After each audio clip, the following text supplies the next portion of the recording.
kutengeneza. Inawezekana. Muamini Mungu tu. Tujifunze kwa wenzetu. Mungu aliwasaidia. Mungu aliwapa ushindi.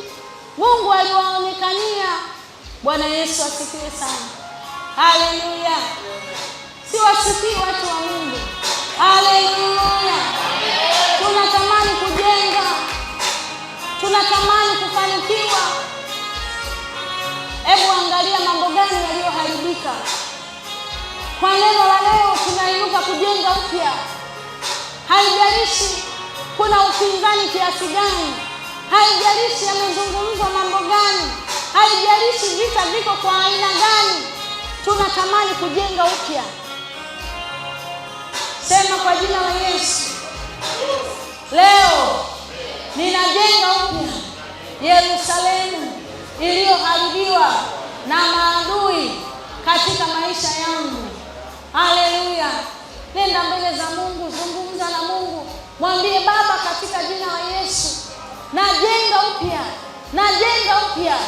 Baba, katika jina la Yesu, Mungu wetu na Baba yetu, watoto wako Bwana, tumekusudia kujenga upya yaliyoharibiwa katika ulimwengu wa roho, katika ulimwengu wa mwili, katika jina la Yesu. Yaliyoharibiwa kuzimu, yaliyoharibiwa na maadui, leo tunatamka kuyaumba upya, kuyaumba upya, kuyaumba upya, kuyaumba upya kwa jina la Yesu, kwa jina la Yesu, kwa jina la Yesu, kwa jina la Yesu. Tunayaumba upya, tunayaumba upya, tunayaumba upya yaliyoharibiwa, tunayaumba upya yaliyoharibiwa, tunayajenga upya yaliyoharibiwa, tunayaumba upya kwa jina la Yesu, kwa jina la Yesu, kwa jina la Yesu, kwa jina la Yesu. Tunayaumba upya, tunayaumba upya, tunayaumba upya kwa jina la Yesu.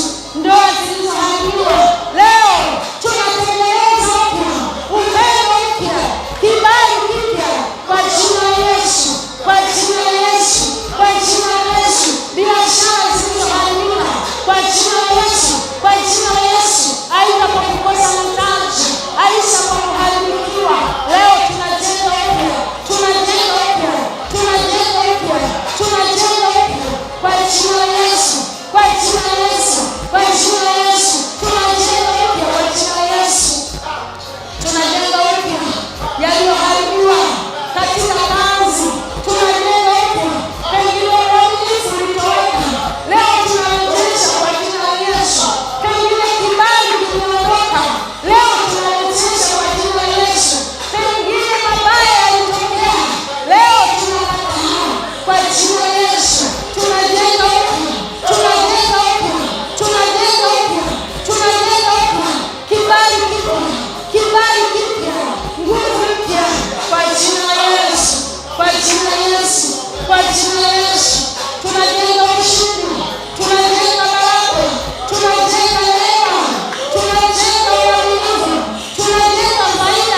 usifanikiwe katika jina la Yesu.